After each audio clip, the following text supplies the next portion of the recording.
ప్రతి వారిని నడిపించును పరలోక ఫలమునిచ్చును ప్రతి వారిని నడిపించును ప్రభు యేసుని ఆత్మపై ఆదివ్య ఆత్మకు ప్రతి మనుషుని కాయచందును ప్రభు యేసుని ఆత్మపై ఆదివ్య ఆత్మకు ప్రతి మనుషుని కాయచందును దేవుడు దిగి వచ్చును అందరినీ ఆవరించగను ఆధ్యాత్మిక ఫలమునిచ్చి ఆదరించగను మనలను ఆత్మదేవుడు దిగి వచ్చును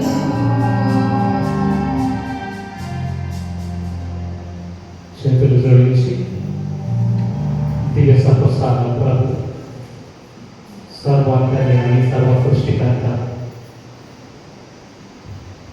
నీకు నా వాడవు నేను ఎన్నుకున్న వాడవు అని పేరు పెట్టిన సృష్టికర్త ఆకాశాలను పొందినటువంటి సర్వాంతర్యామి నిత్యం అగలిత దూతలచే స్తుతించబడుతున్నటువంటి కరుణామయుడు మన అత్యంతంగా ఏం చేసి వచ్చినాడు అతి పరిశుద్ధుడు తేజోమయమైనటువంటి నజరేయుడైన యేసుక్రీస్తు ప్రభు మన ఏం చేసి వస్తున్నాడు. ఈ ఆరాధన సమయంలో మనం పూర్తిగా ప్రభువును స్వామించుకుంటాము. నీకు నన్ను తన అమూల్య రక్తము చేకడిగి అభిషేకించి తన బిడ్డలుగా ఎన్నుకున్న పరమ పవిత్రుడు తేజోమయుడు సర్వాంతర్యామి సర్వ సృష్టికర్త అగలిత దూతల చేత నిత్యం స్తుతింపదగిన వాడు శుద్ధులనే సింహాసనం పైన ఆశీనుడైన యేసుక్రీస్తు ప్రభు మన మధ్య ఉన్నారు. ఆయన మనసారా ఆరాధించుకున్నాం, స్తుతించుకున్నాం. పరిశుద్ధ పరమదివ్య సప్రసాదమునకు సదాకాలం ఆరాధన స్తుతి స్తోత్రములు నమస్కారములు కలుగునుగాక. పితా పుత్ర పవిత్రాత్మకు మహిమ కలుగునుగాక.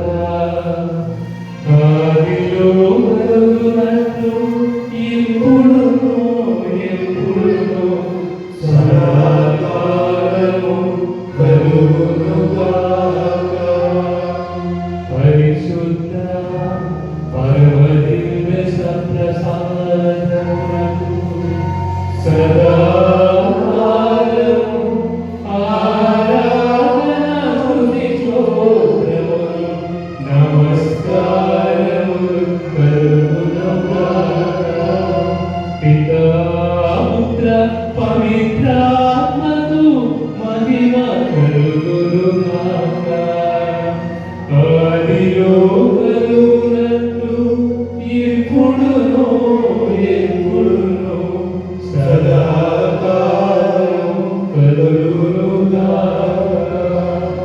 పరిశుద్ధ పరమదివ్య సప్రసాదమునకు సదాకాలము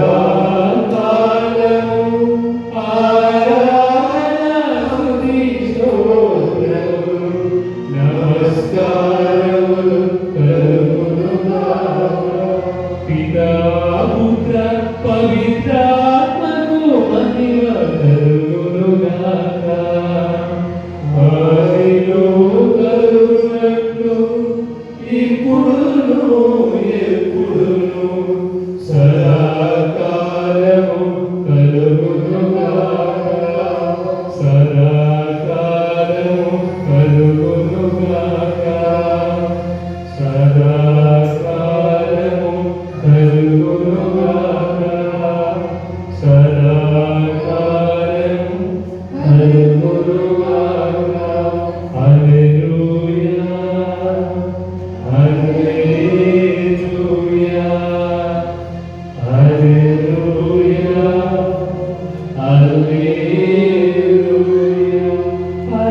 Hallelujah.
మన సృష్టికర్త హృదయ నేత్రాలు తెరచి, హృదయ కవాటాలు తెరచి వాక్కైన దేవుని మన మధ్యలో ఆహ్వానిస్తున్నాం.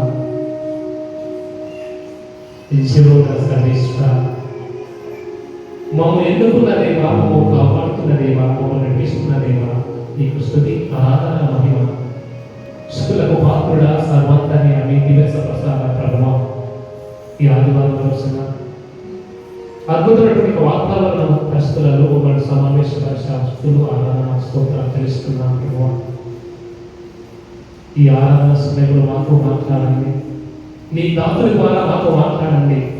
మాలో ఉన్న చీకు చింతలు, మాలో ఉన్న అలచడి, ఆందోళన తొలగించి పాదలోకి నేను సంస్కరించే భాగ్యాన్ని మాకు దయచేయండి. ఆరాధన నడిపిస్తున్న గురువులను, ఆరాధనలో పాల్పడుతున్నటువంటి మనందరినీ కూడా బహుగా దీవించి ఆశీర్వదించండి. శాంతి సమాధానం సమృద్ధిగా దయచేయండి. చిత్తలకు పాత్రగా నిత్యం స్తుతులనే సింహాసనంపైన ఆస్తుడైన దివసప్రసాద ప్రభువా, నీకు ఏది ఇచ్చినా నీ రుణం మేము తీర్చుకోలేము. మా జీవిత కాలమంతా నిన్ను స్థుతించడానికి సరిపోదు ప్రభువా. ఈ సమయంలో నిన్ను మనసారా స్థుతిస్తూ ఈ వాక్యాన్ని సమానంగా ఈ వాక్యాన్ని మాకు దయచేయమని, ఎటువంటి కలతలకు, ఎటువంటి అవాంతరాలకు, ఎటువంటి డిస్టర్బెన్స్ గురి కాకుండా, ఆటంకాలకు గురి కాకుండా మా మనసులలో, మా హృదయం, ఆత్మ శరీరంలో నీపై లగ్నం చేసి నిన్ను స్తుతించి సంపూర్తిగా ఆత్మ ఆనందం, ఆత్మ అనుభూతిని నీ సన్నిధిలో పొందుకునే కృపను మాకు దయచేయండి. నా నిరడ యేసుక్రీస్తు నామములో అడిగి వెళ్ళిపోతున్నాను తండ్రి. అందరూ కూర్చుందా?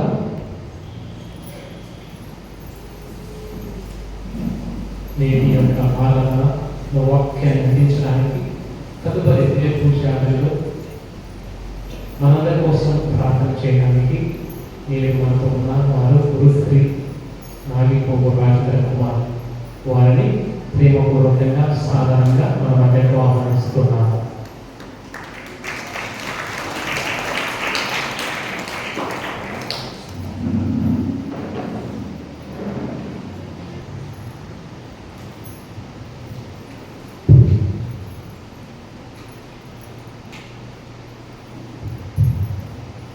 తండ్రి వందనం, తండ్రి స్తోత్రం, తండ్రి ఆరాధన, తండ్రి మీకే మహిమ, తండ్రి మీకే ఘనత.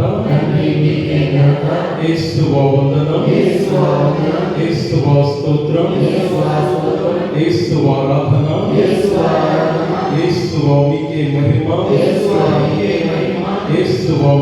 ఘనత. ఆత్మదేవ వందనం, ఆత్మదేవ స్తోత్రం, ఆత్మదేవ ఆరాధన, ఆత్మదేవ మీకే మహిమ, ఆత్మదేవ మీకే ఘనత. హల్లెలూయా, హల్లెలూయా, హల్లెలూయా. కొన్ని క్షణాలు మనందరం పైకి లేచి ఆ దేవాది దేవుడు గడిచిన మాసమంతా కూడా మనమందరినీ కాచి కాపాడినందులకు, దీవించినందులకు వేలాది స్తోత్రములు చెల్లించుకుంటూ, కృతజ్ఞతలు తెలియజేసుకుంటూ, ఈ యొక్క సెప్టెంబర్ మాసంలోకి అడుగుపెట్టిన మనందరము కూడా ఈ యొక్క మాసమంతా కూడా ఆ దేవాది దేవుని యొక్క దీవెనలు ఎల్లప్పుడూ కూడా మన యొక్క కుటుంబంలో ఆ దేవాది దేవుడు దండిగా మెండుగా దీవించి ఆశీర్వదించాలని, మరి ముఖ్యంగా ఈ యొక్క గ్రామంలో ఉన్నటువంటి ప్రతి ఒక్క కుటుంబాన్ని, ఈ విషయంలో ఉన్నటువంటి ప్రతి కుటుంబాన్ని ఆ దేవాది దేవుడు దండిగా మెండుగా దీవించి ఆశీర్వదించాలని ప్రత్యేక విధముగా ప్రార్థన చేసుకుంటూ, ఒక పాట పాడుకుంటూ ఆ దేవాది దేవుణ్ణి స్తుతిస్తూ, ఘనపరుస్తూ ఆరాధించుకుందాం.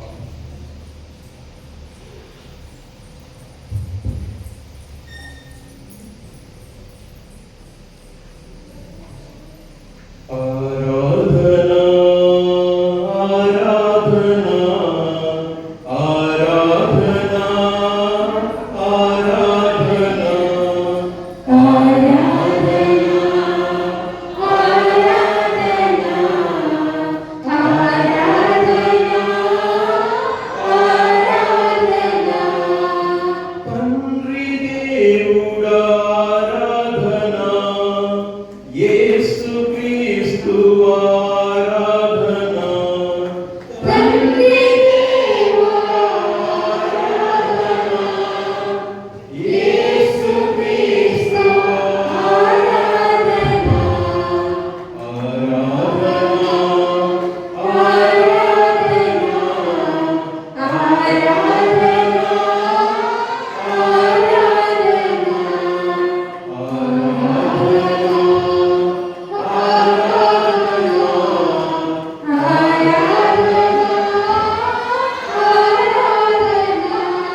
మార్కు సువార్త 7వ అధ్యాయము 5వ వచనం నుంచి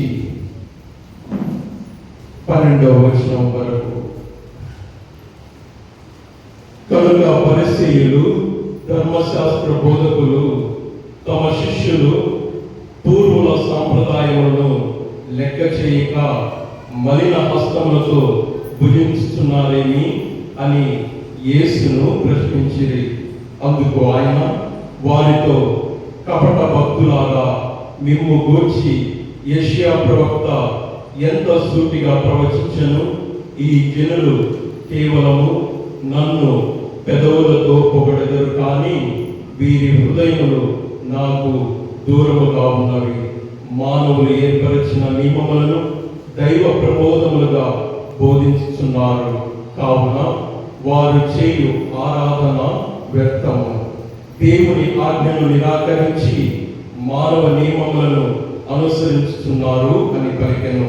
మరియు ఆయన వారితో, ఆచారముల నెపముతో మీరు దేవుని ఆజ్ఞలను నిరాకరించుతున్నారు. తల్లిదండ్రులను గౌరవింపుడు, తల్లిదండ్రులను దూషించువాడు మరణదండనకు గురి అగును అని మోషే ఆజ్ఞాపించిన కదా.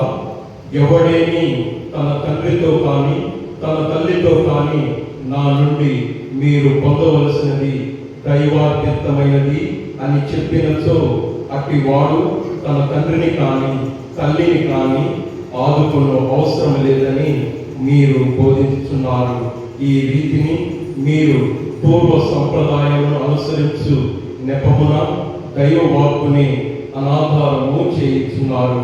ఇటివి అనేకములు మీరు చేయించున్నారు అని చెప్పాను. క్రీస్తునందు ప్రియమైన సహోదరి సహోదరులారా, మన యొక్క జీవితంలో మనము హృదయ శుద్ధిని, పరివర్తనను మనము అలవర్చుకోవాలి. హృదయ శుద్ధిని ఈనాడు మనం విన్నటువంటి ఈ యొక్క సువిశేషంలో ధర్మశాస్త్ర బోధకులు పరిసయ్యులు దేవుణ్ణి ప్రశ్నిస్తూ ఉన్నారు. మీ యొక్క శిష్యులు చేతులను కడుక్కొనక ఆహారము భుజిస్తూ ఉన్నారని.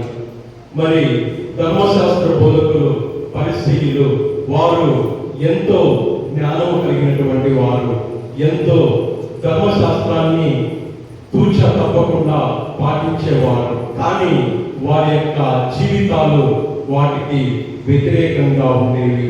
వారి యొక్క జీవితం అనేది వారి యొక్క పనులు ప్రజలు చూడాలనే ఉద్దేశంతో వారు నటిస్తూ జీవిస్తూ ఉండేవారు. అందుకు క్రీస్తు ప్రభువు వారు వారిని ఖండిస్తూ ఉన్నారు. మీరు మీ యొక్క జీవిత అలవాటును, మీ యొక్క హృదయాన్ని మార్చుకోమని, మీ యొక్క పరివర్తనను మార్చుకోమని క్రీస్తు ప్రభువు వారు వీరిని ఖండిస్తూ ఉన్నారు, వారిని హెచ్చరిస్తూ ఉన్నారు. మనమందరం కూడా హృదయ శుద్ధిని కలిగి జీవించాలి, పరివర్తనను, పరిశుద్ధతను కలిగి జీవించాలని క్రీస్తు ప్రభువు వారు మనల్ని ఆహ్వానిస్తూ ఉన్నారు. మరి మనందరి జీవితాల్లో ఎన్నో భయాలకు, ఆందోళనకు మన జీవితాల్లో మనము భయపడుతూ ఉంటాము. కానీ క్రీస్తు ప్రభువు వారు మనకు తోడుగా ఉంటాడని, మనకు ఎల్లప్పుడూ కూడా నీడగా ఉంటాడని మనకు అభయం ఇస్తూ ఉన్నాడు. మన యొక్క కష్టాలను, బాధలను ఆ దేవాతి దేవుడు ఎల్లప్పుడూ కూడా మనకు తోడుగా, నీడగా, మన యొక్క కష్టాలలో, మన యొక్క కన్నీటిలో మనకు అండగా ఉంటాడు. మనందరం పైకి లేచి ఒక పాట పాడుకుంటూ ఆ దేవాతి దేవుణ్ణి స్తుతిస్తూ గణపరుతారు.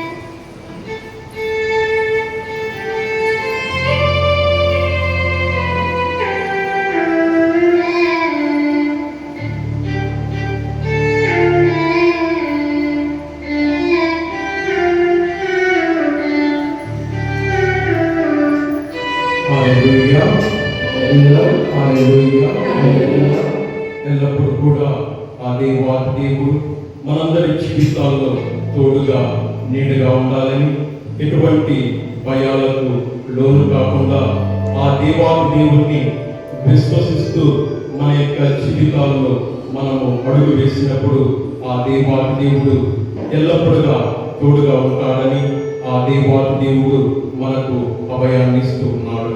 మరి ఆ దేవాది దేవుడిని కనపరుస్తూ కీర్తిస్తూ ఎల్లప్పుడూ కూడా తోడు నీడగా ఉండాలని ఈ యొక్క పాట ద్వారా మనము దేవుడిని కీర్తించుదాం. నీ తోడుగా నేనుండగా దిగులెందుకు, నీకు భయమెందుకు? నీ తోడుగా నేనుండగా దిగులెందుకు, నీకు భయమెందుకు? నీ తోడుగా నేనుండగా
సహోదరి సహోదరులారా, మనము హృదయ శుద్ధిని కలిగి జీవించాలి.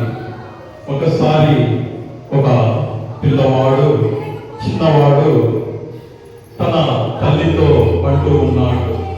ఒక గదిలో కూర్చొని తన తల్లి వంటగదిలో వంట చేస్తూ ఉన్నప్పుడు ఆ చిన్న పిల్లవాడు, అమ్మా ఒక గ్లాసు మంచి నీళ్లు తీసుకొని రా అని ఆ పిల్లవాడు అడిగినప్పుడు తన తల్లి అంటుంది, నేను ఎంతో కష్టపడి వంట చేస్తూ ఉన్నాను, నేను ఖాళీగా లేను, నీవే వెళ్ళి మంచి నీళ్లు తీసుకొని త్రాగు అని తన తల్లి ఆ చిన్న బిడ్డతో అంటూ ఉన్నప్పుడు మళ్ళీ మరొకసారి కూడా ఆ చిన్న పిల్లవాడు, అమ్మా నేను ఆ నీళ్లు మంచి నీళ్లు తీసుకోను, నీవే వచ్చి నాకు మంచి నీళ్లు, ఒక గ్లాస్ మంచి నీళ్లు ఇవ్వు అని ఆ చిన్నవాడు అడిగినప్పుడు, నాకు కోపం వస్తే నీ దగ్గరికి వచ్చి ఒక తాను వెళ్ళి మంచినీళ్ళు తీసుకొని పోంటే నీవు నన్ను తన్నటానికి ఎలాగో వస్తావు కదా,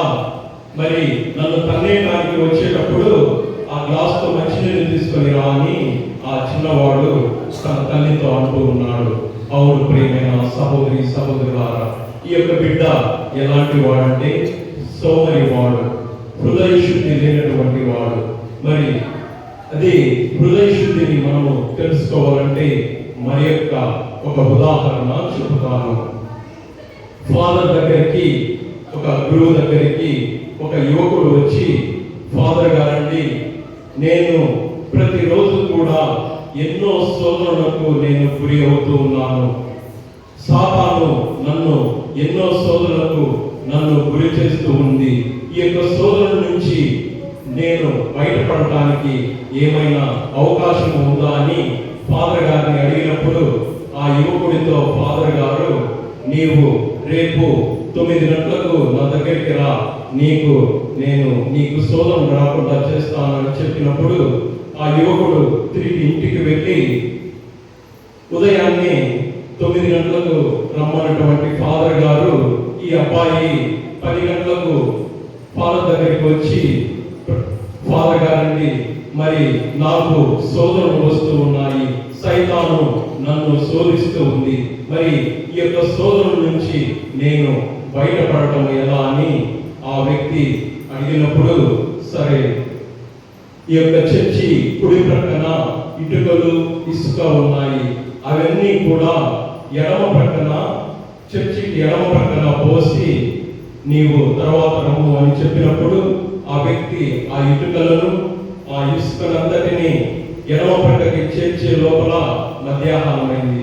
ఉదయం 10 గంటల నుంచి మధ్యాహ్నం వరకు ఆ ఇటుకలను ఆ ఇసుకను ఎడమ ప్రక్కకు చేర్చి మధ్యాహ్న సమయానికి ఆ యువకుడు వచ్చి, ఫాదర్ గారిని, నేను ఆ ఇటుకలను ఆ ఇసుకను నీవు చెప్పిన విధంగానే చర్చికి కుడి పక్కన ఉన్నటువంటి ఆ వస్తువులను ఎడమ పక్కకి చేర్చి ఉన్నాను అని చెప్పాడు. సరే భోజనానికి తయారు కాని భోజనం పెట్టి మళ్ళీ భోజనం తర్వాత ఆ యువకుడిని పిలిచి, ఇప్పుడు ఎడమ ప్రక్కన అంతగా బాగలేదు, ఆ ఇటుకలు ఆ ఇసుక తీసి మళ్ళీ కుడి ప్రక్కన పోయి అని చెప్పాడు. మీరు ఏం మాట్లాడుతున్నారు ఫాదర్ గారండి, ఉదయం అంతా నేను ఇక్కడ పేర్చి ఉన్నాను, మళ్ళీ ఇవి తీసుకెళ్ళి అక్కడ పోయమంటున్నారని చెప్పి తర్వాత ఆ యువకుడు ఆ ఇసుకను ఆ ఇటుకలన్నింటినీ తెచ్చి ఫాదర్ గారు చెప్పిన విధముగా మళ్ళీ కుడి ప్రక్కన పోసి ఉన్నాడు. మరి ఆ సమయానికి పేర్చిన తర్వాత సుమారు రాత్రి 9 గంటలైంది. మరి ఫాదర్ గారు చెప్తూ ఉన్నారు, మరి నీవు ఉదయం నుంచి సాయంత్రం దాకా పనిచేసావు, నీకు ఏమైనా శోధన వచ్చాయా అని ఫాదర్ గారు అడిగాడు. అవును ప్రియమైన సహోదరి సహోదరుల, మనము పనిలో నిమగ్నమై ఉన్నప్పుడు మనకు ఎటువంటి శోధనలు రావు. మనము ఒంటరిగా ఉన్నప్పుడు ఇటువంటి శోధనలు మనకు ఆ సైతాను మనల్ని శోధిస్తూ ఉంటుంది. పునీత అగస్టిన్ వారు మౌలికమ్మ కుమారుడైనటువంటి పునీత అగస్టిన్ గారు తన యొక్క జీవితంలో సుమారు 14-15 సంవత్సరాలు వచ్చినంత వరకు కూడా మంచివాడుగానే ఉన్నాడు. కానీ ఎప్పుడైతే యుక్త వయసులో అడుగుపెట్టాడో ఈ లోక ఆశలకు లోనై ఉన్నాడు. ఈ లోక పోకడలకు, ఈ లోక ఆశలకు బానిసై తాను తన ఇష్టానుసారంగా జీవించటము మొదలు పెట్టాడు.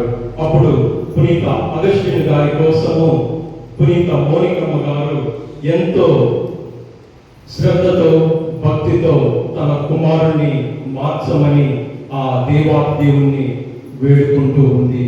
ఎడతెగక తాను ప్రార్థన చేస్తూ ఉంది. ఎందుకంటే తన కుమారుడు క్రీస్తు ప్రభుని మరిచిపోయి క్రీస్తు ప్రభుకి దూరంగా జీవిస్తూ ఉన్నాడని తన తల్లి తల్లడిల్లిపోయి తన కుమారుడిని బాగు చేయమని, మారు మనస్సు కలిగే విధముగా జీవింప చేయమని ఆ దేవుణ్ణి పునీత మౌనికమ్మ గారు ఎడతెగక ప్రార్థన చేస్తూ ఉన్నప్పుడు కొన్ని సంవత్సరాల తర్వాత పునీత అగస్టిన్ వారు మారు మనసు పొంది మరి క్రీస్తు ప్రభు గురించి తెలుసుకొని తాను ఒక మంచి పునీతుడిగా, క్రీస్తు ప్రభు యొక్క శిష్యుడిగా, ఒక గురువుగా అభిషక్తుడై, ఒక పీఠాధిపతిగా అభిషక్తుడై ఈ లోకంలో క్రీస్తు ప్రభుని గురించి ఎన్నో గ్రంథాలు, ఎన్నో రచనలు చేసి ఉన్నాడు.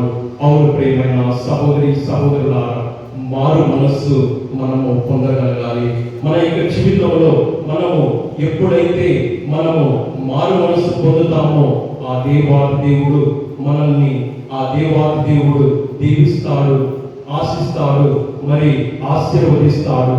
మరి అటువంటి అనుగ్రహాలు మనము పరిపూర్ణంగా మనము పొందుకోవాలంటే మనము పునీత అగస్టిన్ గారి వలె మారు మనస్సు పొందాలి. ఎప్పుడైతే మనము మారు మనస్సు పొంది హృదయ శుద్ధిని మనము కలిగి జీవించినప్పుడు ఆ దేవుడు మనకు కావలసినటువంటి అవసరతలను తీరుస్తాడు. మరి మన పైకి మనము ఎంతో అందంగా చక్కగా తయారై ఉంటాము. ఏ విధంగా అయితే ధర్మశాస్త్ర బోధకులు పరిశీలన వలె మనము చూడటానికి చాలా అలంకారంగా, అందముగా మనము తయారవుతూ ఉంటాము. మరి మన యొక్క జీవితాల్లో మన యొక్క హృదయము ఏ విధంగా ఉంది అని ఆత్మ పరిశీలన చేసుకోవాలి. హృదయంలో కుళ్ళు, కుతంత్రాలు, స్వార్థము, అసూయ ఇటువంటి ఆలోచనలు కలిగి ఉన్నప్పుడు మన జీవితాల్లో మనము దేవుని నుండి ఎటువంటి అవసరతలను మనము పొందుకోలేము.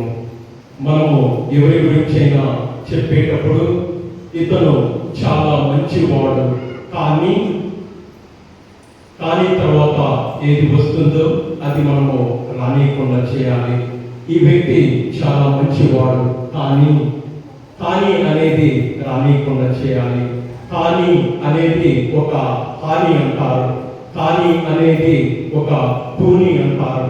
మరి ఇటువంటి కానీ తర్వాత వచ్చే దానిని మనము మన జీవితంలో రానియకుండా ఉండాలి. ఒకసారి ఒక వ్యక్తి, నేను నీకు సహాయం చేయాలనుకుంటున్నాను కానీ సహాయం చేయలేకపోతూ ఉన్నాను అంటే ఆ వ్యక్తికి సహాయం చేయాలనే కోరిక లేదు, కానీ చేయలేనని చెప్తూ ఉన్నాడు. అవును ప్రియమైన సహోదరి సహోదరులారా, మన యొక్క జీవితాలలో మనము అటువంటి పరిశుద్ధతను కలిగి జీవించాలి. హృదయ శుద్ధిని కలిగి మనము జీవించినప్పుడు దేవుని యొక్క అనుగ్రహాలను మనము పొందుకోగలము. మేడి పండు చూడ మేలిమై ఉండు, పొట్ట విప్పి చూడ పురుగులుండని మనము నేర్చుకొని ఉన్నాము. మన జీవితాలు ఏ విధముగా ఉన్నాయి? మేడి పండు వలె పైకి అందముగా కనిపిస్తూ లోపల ఇటువంటి కుట్రలు, స్వార్థాలు, అసూయలతో మనము జీవిస్తున్నామా అని ఆత్మ పరిశీలన చేసుకోవాలి. మరి మనకు హృదయం బాగుండాలంటే మనము దేవుని చెంతకు, క్రీస్తు ప్రభువు చెంతకు వచ్చినప్పుడు మనము మారు మనస్సు పొందగలము. మనకు మన ఇంటిలో టీవీ, ఫ్రిడ్జ్ ఇలాంటివి చెడిపోయినప్పుడు ఎవరి దగ్గరికి వెళ్తాం? టీవీ మెకానిక్ దగ్గరకో, ఫ్రిడ్జ్ మెకానిక్ దగ్గరకు వెళ్తాం. మరి మన హృదయం రిపేర్ వచ్చినప్పుడు మనము క్రీస్తు ప్రభు చెంతకు వెళ్ళాలి. ఎందుకంటే ఆ సృష్టికర్త మనల్ని సృష్టించి ఉన్నాడు. ఆ యొక్క హృదయము మన జీవితంలో, మన యొక్క శరీరంలో అమర్చి ఉన్నాడు. కాబట్టి మన యొక్క హృదయము రిపేర్ వచ్చినప్పుడు, మన యొక్క హృదయము శుద్ధి చేసుకోవాలంటే మనము ఆ దేవుని చెంతకు వెళ్ళినప్పుడు మాత్రమే మనము హృదయ శుద్ధి, మారు మనసు మనము పొందగలము. ప్రియమైన సహోదరి సహోదరులారా, ఒకసారి ఒక నూతన దంపతులు అడవి మార్గంలో ప్రయాణం చేస్తూ వెళ్తూ ఉన్నప్పుడు, ఉదయము అటుగా వెళ్తూ ఉన్నప్పుడు మార్గ మధ్యంలో వారు కారులో ప్రయాణం చేస్తూ ఉన్నారు. కారులో ప్రయాణం చేస్తూ ఉన్నప్పుడు వారు మార్గ మధ్యంలో సుమారు 4 గంటల సమయంలో వారి యొక్క కారు చెడిపోయి ఉంది, రిపేర్కి వచ్చింది. మరి ఆ సాయంత్రం 4 గంటల సమయంలో ఆ కారు రిపేర్ వచ్చిన తర్వాత వారు దిగి చాలా ప్రయత్నం చేశారు రిపేర్ చేయడానికి. కానీ వారి యొక్క ప్రయత్నము విఫలమైంది. దారిని వస్తున్నటువంటి చాలా మంది యువకులు వారికి సహాయం చేయడానికి ఎంతో ప్రయత్నం చేసి ఉన్నారు. కానీ ఎన్నో కార్లు వారిని ఆ కారును చూసి ఆపి వారికి సహాయం చేయాలని అనుకున్నారు. కానీ వారి యొక్క ప్రయత్నము విఫలమైపోయింది. చివరకు సుమారు రాత్రి 10 గంటలు 11 గంటల సమయంలో ఒక కారు వస్తూ ఉన్నప్పుడు కనీసం ఈ కారులో ఉన్నటువంటి వ్యక్తులు మాకు సహాయం చేస్తారేమని ఆ కారు ఆపినప్పుడు అక్కడ ఒక ముసలాయన డ్రైవింగ్ చేసుకుంటూ వస్తూ ఉన్నాడు. ఆ సమయంలో ఈ ముసలాయన చూసి ఇంతమంది యువకులు చాలా మంది ప్రయత్నం చేశారు, ఈ యొక్క ముసలాయన మనకు ఎలా సహాయం చేయగలరని వారు అడగటం మానివేశారు. తర్వాత ముసలాయన దిగి ఏమి సహాయం కావాలని ఆ దంపతులను అడిగినప్పుడు, మేము సాయంత్రం 4 గంటల నుంచి ఈ యొక్క కారు రిపేర్కి వచ్చి చాలా మంది కూడా సహాయం చేశారు, కానీ ఎవరు కూడా ఈ యొక్క కారును రిపేర్ చేయలేకపోతూ ఉన్నారు అన్నప్పుడు ఆ ముసలాయన అందులో ఉన్న కారును తీసి రిపేర్ చేసి అది స్టార్ట్ అయింది. తర్వాత వారు ఆశ్చర్యం చెందారు, ఇంతమంది ఇన్ని ప్రయత్నాలు చేసినా కూడా ఈ కారు స్టార్ట్ కాలేదు, మరి ఈ ముసలాయన ఏ విధంగా రిపేర్ చేసి ఉన్నారని వారు ఆశ్చర్యపడుతూ ఆ ముసలాయన అడిగినప్పుడు, అమ్మ, ఈ యొక్క కారు కనిపెట్టినది నేనే, ఈ యొక్క కారు నేను హెన్రీ ఫోర్డ్, ఆ కారు ఫోర్డ్ కంపెనీ వాళ్ళది, ఆ యొక్క కారు కంపెనీ ఆ యొక్క ప్రొక్రేటరే ఈ యొక్క ముసలాయన. ఈ కారు ఎక్కడెక్కడ రిపేర్ వచ్చినా కూడా నేను తొందరగా తయారు చేయగలను, ఈ కారును కనుగొన్నది నేనే అని హెన్రీ ఫోర్డ్ గారు చెప్పి ఉన్నారు. అవును ప్రియమైన సహోదరి సహోదరులారా, ఎవరైతే ఆ యొక్క వస్తువును తయారు చేస్తారో అందులో ఏ రిపేర్ వచ్చినా వారు తయారు చేయగలరు. మరి మనల్ని సృష్టించినటువంటి సృష్టికర్త మనల్ని తన యొక్క పోలికలో సృష్టించినటువంటి సృష్టికర్త మన యొక్క హృదయాన్ని మార్చలేదా?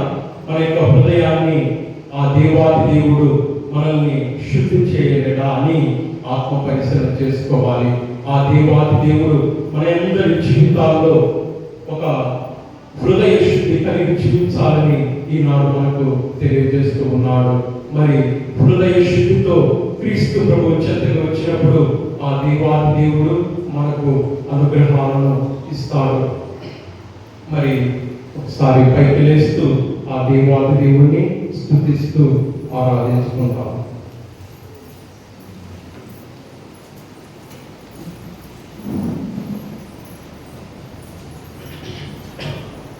తోడుగా ఉంటాడు, నా నీడగా ఉంటాడు, తోడుగా ఉంటాడు, నా నీడగా ఉంటాడు, నా కాపరి నాతో ఉంటాడు, తన ప్రేమతో లాలిస్తుంటాడు, నా కాపరి నాతో ఉంటాడు,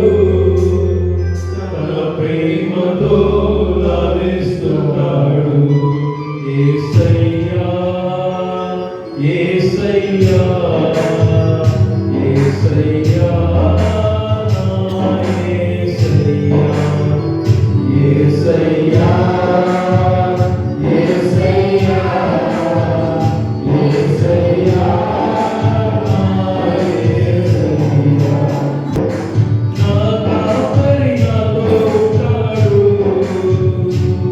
తన ప్రేమతో లాలిస్తాడు తల్లి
క్రీస్తునందు ప్రియమైన సహోదరి సహోదరులారా, ఈ యొక్క హృదయ శుద్ధి పరిశుద్ధతల గురించి మనము ధ్యానించబోతున్నాము.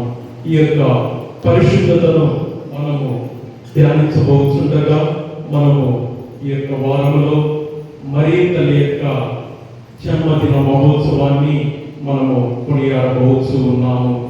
పరిశుద్ధత, హృదయ శుద్ధి మనము తెలుసుకోవాలంటే ఒక గొప్ప ఉదాహరణ మన మరియ తల్లి. మన యొక్క మరియ తల్లి యొక్క జీవిత విధానాన్ని, జీవిత చరిత్రను మనం గమనించినట్లయితే పరిశుద్ధముగా జీవించిన వారిలో మరియ తల్లి ఎంతో మనకు ఆదర్శప్రాయురాలు. ఒకసారి ఇద్దరు చిన్న బిడ్డలు పోట్లాడుకుంటూ ఉన్నారు. ఆ విధంగా పోట్లాడుకుంటూ ఉన్నప్పుడు వారి యొక్క మధ్యలోకి ఒక యువకుడు వెళ్ళినప్పుడు వారి వాగ్వాదం ఏమంటే, ఒక అబ్బాయి అంటున్నాడు, అరే నన్ను ఏమైనాను కానీ మా అమ్మనంటే నేను ఒప్పుకోను అంటున్నాడు. అవును ప్రియమైన సహోదరి సహోదరులారా, ఈనాడు ఆ క్రీస్తు ప్రభు యొక్క బిడ్డలుగా మనము జీవిస్తూ ఉన్నాము. ఆ తల్లి యొక్క బిడ్డలుగా మనము జీవిస్తూ ఉన్నాము. మరీ తల్లిని మనము గౌరవించాలి. ఆ తల్లి మనకు ఆదర్శప్రాయురాలు. తన యొక్క జీవిత విధానము చూస్తే ఆ దేవాది దేవుడు మరీ తల్లి పుట్టక పూర్వమే సిద్ధపరుచుకున్నాడు, సిద్ధపాటు చేసుకున్నాడు. ఆ దేవాది దేవుడు మరీ తల్లి ద్వారా క్రీస్తు ప్రభువు జన్మించి రావాలని, క్రీస్తు ప్రభువు మరీ తల్లి యొక్క గర్భంలో జన్మించాలని ఆ దేవాది దేవుడు మరీ తల్లి పుట్టక పూర్వమే సిద్ధపాటు చేసుకున్నాడు. మరి మరియ తల్లిని ఏ విధముగా సిద్ధపాటు చేసుకున్నాడంటే, ఒక శిల్పి ఒక రాయిని తయారు చేయాలంటే, ఒక శిల్పాన్ని రాయి నుంచి శిల్పాన్ని తయారు చేయాలంటే ఆ శిల్పి ఏం చేస్తాడు?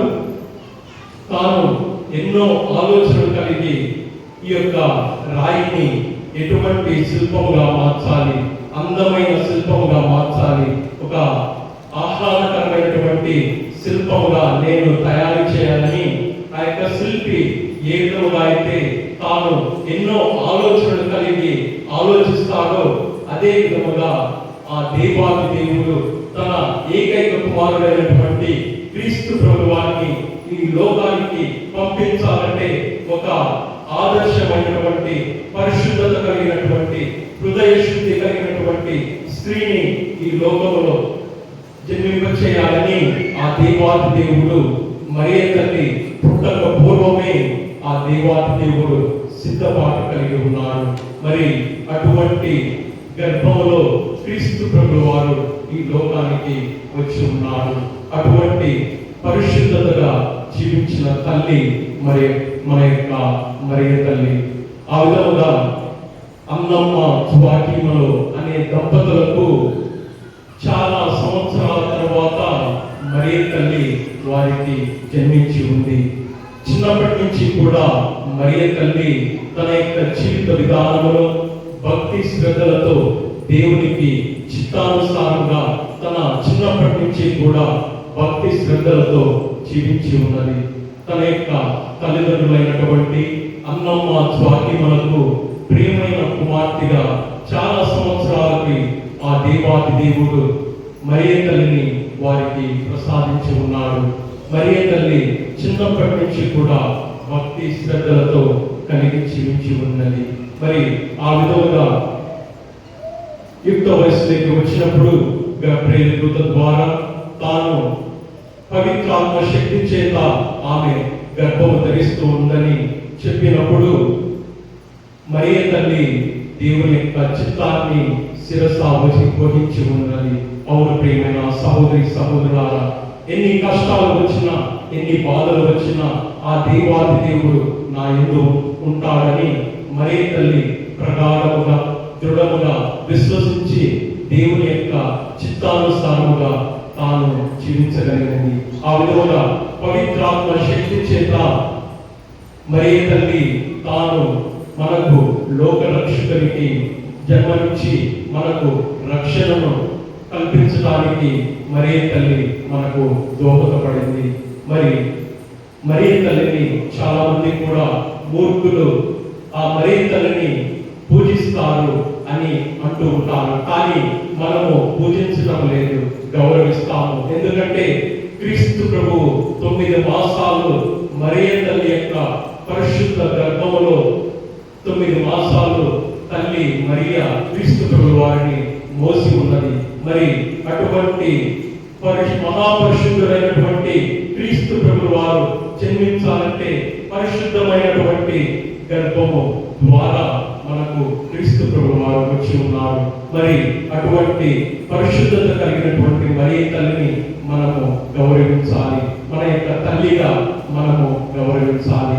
అది కథోలిక సభలో, శ్రీ సభలో మనకు లభించినటువంటి మహా గొప్ప భాగ్యము. మరి అటువంటి మరియ తల్లి జీవిత విధానం మనం గమనించినట్లయితే చాలా విషయాలు, చాలా సుగుణాలు మనము నేర్చుకోవాలి. మొట్టమొదటిగా తగ్గింపుతనము.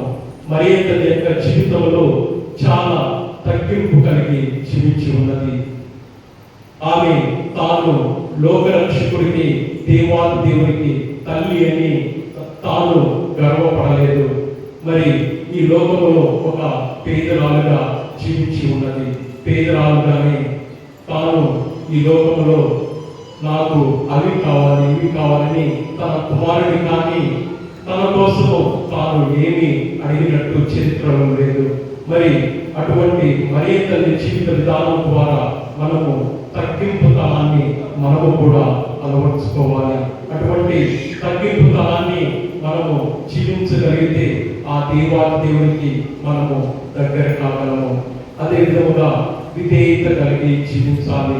మనము ఎల్లప్పుడూ కూడా మరియ తల్లి వలె దేవునికి ఎల్లప్పుడూ కూడా తూచా తప్పకుండా విధేయతను ఆమె అనుసరించి ఉన్నది. మరియ తల్లి ఎంతో పరిశుద్ధత కలిగి విధేయత కలిగి జీవించి ఉన్నది. మరి అటువంటి విధేయతను మనము కూడా అలవర్చుకోవాలి. అటువంటి విధేయతను మనము అలవర్చుకున్నప్పుడు మనము ఆ దేవాది దేవునికి మనము సాక్షులముగా, దేవుని యొక్క చిత్తానుసారంగా మనము జీవించడానికి మనము ప్రయత్నం చేయాలి. ప్రియమైన సహోదరి సహోదరుల, మరి దేవుని కృప మనకు రావాలంటే ఈ యొక్క విధేయతను మనము అలవర్చుకోవాలి. అదే విధముగా పరిశుద్ధతను, తల్లి మరియ మాత పరిశుద్ధముగా జీవించి ఉన్నది. మూడవదిగా పరిశుద్ధతను ఆమె జీవించి ఉన్నది. తన చిన్న ప్రాయం నుంచి కూడా ఆ దేవాది దేవునికి అనుసంధానముగా, ఆ దేవాది దేవుడు ఆమెను సృష్టించిన విధానాన్ని బట్టి ఎంతో పరిశుద్ధముగా ఈ లోకములో జీవించి ఉన్నది. ఎన్నో శోధనలు, ఎన్నో కష్టాలు, ఎన్నో బాధలు అనుభవించినప్పటికీ కూడా ఆ తల్లి ఈ యొక్క లోకములో పరిశుద్ధతను కలిగి జీవించి ఉన్నది. కానపల్లె పెళ్లి విందులో మనం గమనించినట్లయితే వారు ద్రాక్షరసం అయిపోయిందని వారు ఉక్కిరి బిక్కిరి అవుతూ ఉన్నప్పుడు మరియ తల్లి వారి యొక్క కష్టాన్ని, వారి యొక్క కొరతను గమనించి మరియ తల్లి వారి క్రీస్తు ప్రభు చెంతకి వెళ్ళి, బాబు వారికి ద్రాక్షరసము తక్కువ, కొరత చెంది ఉన్నారు, మరి నీవు నీ యొక్క అద్భుతం ద్వారా వారికి ద్రాక్షరసాన్ని, వారి యొక్క కొరతను తీర్చు అని అడుగుతూ ఉంది. అవును ప్రియమైన సహోదరి సహోదరులారా, ఆ విధముగా ఆ ప్రజలు ద్రాక్షరసం అయిపోయిందని మరియ తల్లి చెంతకు వెళ్ళలేదు. కానీ మరియ తల్లి స్వయముగా క్రీస్తు ప్రభువుకి తెలియజేస్తూ ఉంది. మరి మన యొక్క మధ్యస్థ ప్రార్థన సహాయం ద్వారా మరియ తల్లి మన యొక్క ప్రార్థనను కూడా క్రీస్తు ప్రభు చెంతకి తీసుకుని వెళ్తూ ఉంది. మరి మరియ తల్లి ఆ విధముగా చెప్పినప్పుడు నా గడియ ఇంకను రాలేదు అని క్రీస్తు ప్రభు వారు అన్నప్పుడు, నీవు 30 సంవత్సరాలు వచ్చినది ఇంకా గడియ రావకపోవడం ఏమిటి, మరి ఈ యొక్క అద్భుత కార్యాన్ని నీవు చేయాలి అన్నప్పుడు అక్కడ మొట్టమొదటిసారిగా కానపల్లె పెళ్లి విందులో క్రీస్తు ప్రభు వారు తన యొక్క అద్భుతాన్ని చేసి ఉన్నాడు. మొట్టమొదటిసారిగా తన అద్భుత శక్తిని అక్కడ కనపరిచి ఉన్నాడు. ఎందుకంటే తన యొక్క తల్లి మాట కోసము క్రీస్తు ప్రభు వారు విధేయించి తన తల్లి కోసము ఆ యొక్క అద్భుతాన్ని ప్రారంభించి ఉన్నాడు. అవును ప్రియమైన సహోదరి సహోదరులారా, మనందరి జీవితాల్లో మనము మరే తల్లిని ఆదర్శముగా తీసుకొని జీవించాలి. మరే తల్లిని మనము గౌరవించాలి. ఎందుకంటే మన యొక్క ప్రార్థనలు మరే తల్లి ద్వారా క్రీస్తు ప్రభు చెంతకు చేరవేస్తూ ఉంటుంది. మరే తల్లికి మనము విన్నవించుకున్నటువంటి ప్రార్థనలను క్రీస్తు ప్రభు చెంతకి చేరవేస్తుంది. ఒకసారి అందరూ చనిపోయి ఉన్నారు. పరలోకంలో పేతురు దగ్గర పరలోకపు తాళపు చెవి ఉంటుంది. అవును కదా, ఎవరి దగ్గర ఉంటుంది తాళపు చెవి? పేతురు దగ్గర ఉంటుంది అని మన విశ్వాసం. ఆ విధముగా చనిపోయిన తర్వాత అందరూ పరలోకానికి వెళ్ళినప్పుడు పరలోకంలో ఒక పెద్ద భవంతి ఉంది. ఆ భవంతికి ముఖ ద్వారము, మళ్ళా వెనక భాగంలో ఇంకొక తలుపు ఉంటుంది. ఫ్రంట్ ముందు భాగంలో ఉన్నటువంటి ముఖ ద్వారంలో పేతురు గారు తాళపు చెవి తీసుకొని పాపం చేసిన వారందరినీ నరకానికి పంపిస్తూ ఉన్నాడు. మరి ఈ యొక్క పెద్ద భవంతిలో ఎవరెవరైతే పాపం చేయకుండా పరిశుద్ధత కలిగి జీవించి ఉన్నారో వారిని పరలోకానికి పంపిస్తూ ఉన్నాడు. ఆ విధంగా పంపిస్తూ ఉన్నప్పుడు చాలా మందిని పంపించిన తర్వాత ఈ ముఖ ద్వారం తీసి పరలోకంలో మొట్టమొదటిగా నరలోకం ఉంది. తర్వాత వెనక భాగంలో పరలోకానికి పెద్ద భవంతి ఉంది. మొట్టమొదటిగా నరకానికి పంపించిన తర్వాత వెనక భాగంలో పరలోకానికి మరో దారి ఉంది. ఆ ద్వారం గుండా మరియ తల్లి అక్కడ కూర్చుని ఉంది. వెనక ద్వారం దగ్గర మరియ తల్లి కూర్చుని ఉంది. పేతురు గారు ఈ యొక్క నరకానికి పంపించి ముఖ ద్వారం చెంత కూర్చొని పాపాలు చేసినటువంటి వారందరినీ కూడా నరకానికి పంపించి తర్వాత వెళ్ళి చూస్తే అక్కడ నరకాగ్నిలో ఎవరు లేరు, అందరూ ఆ పరలోకంలో ఉన్నారు. ఇది ఎలా సాధ్యమని ఆ పేతురు గారు గమనించినప్పుడు వీరందరినీ కూడా వెనక ద్వారం నుంచి మరియ తల్లి వారందరినీ పరలోక రాజ్యంలోకి చేర్చి ఉన్నది. అవును ప్రియమైన సహోదరి సహోదరులారా, మనము మరియ తల్లి యొక్క మధ్యస్థ ప్రార్థనను మనం వేడుకున్నప్పుడు మరియ తల్లి మన యొక్క అవసరతలను, మన యొక్క కొరతలను తీర్చి మనకు సహాయం చేస్తూ ఉంది. మరి ఆ తల్లి యొక్క దీవెనలు మనకు అనుగ్రహాలు మనం పొందాలంటే మరియ తల్లిని మనము గౌరవించాలి. మరియ తల్లికి మనము సాక్షులుగా మనము జీవించాలి. మరియ తల్లిని ఎప్పుడైతే మనం గౌరవిస్తామో మరియ తల్లి ద్వారా క్రీస్తు ప్రభుని వేడుకొని మన యొక్క అవసరతలను తీరుస్తారు. మరి అటువంటి అనుగ్రహాలు ఆ దేవాది దేవుడు మనకందరికీ ప్రసాదించాలని, క్రీస్తు ప్రభు యొక్క శక్తి, మహోన్నతుడైన క్రీస్తు ప్రభు మన యొక్క జీవితాలలో ఎల్లప్పుడూ కూడా తోడుగా ఉంటాడని, మన యొక్క జీవితాలలో అద్భుత కార్యాలు చేస్తాడని విశ్వసిస్తూ క్రీస్తు ప్రభు యొక్క అడుగుజాడలో మనం పయనించడానికి ప్రయత్నం చేద్దాం. అందరం పైకి లేచి ఒక పాట పాడుతున్నాం.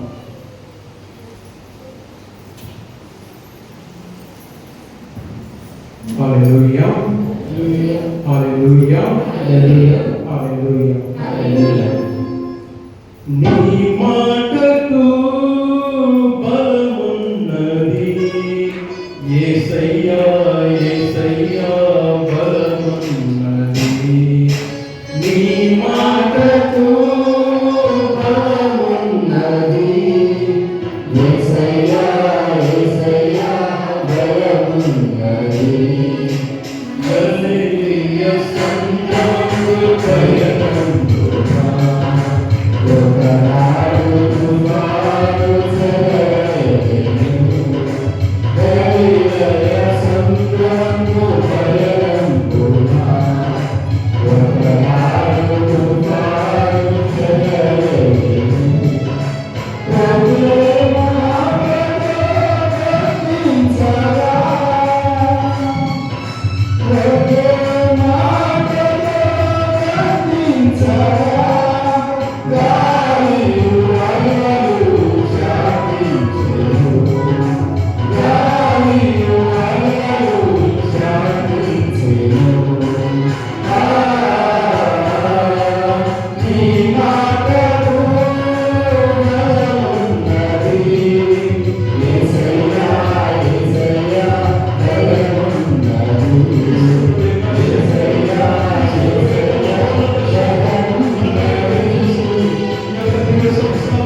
చివరి ఆశీర్వాదం కోసము అందరం మోకరించుదాం.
పరలోకము నుండి మీ ప్రజలకు దివ్యాహారము ఇచ్చితిరి.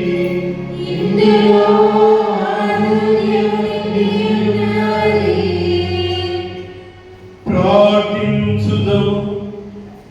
ఓ సర్వేశ్వర, ఈ అద్భుత దేవి ద్రవ్యాలమానము ద్వారా మీ పాటల జ్ఞాపక చిహ్నము మా కోసంగా చిత్తగించితిరి. మీ దివ్య శరీర రక్తముల పరమ రహస్యములను మేము భక్తి శ్రద్ధలతో పూజింపను. మీ రక్షణ ఫలితమును మేము నిరంతరము చూడను. యుగ యుగములు జీవించు పాలన చేయి ప్రభువా, మాకు అనుగ్రహించండి.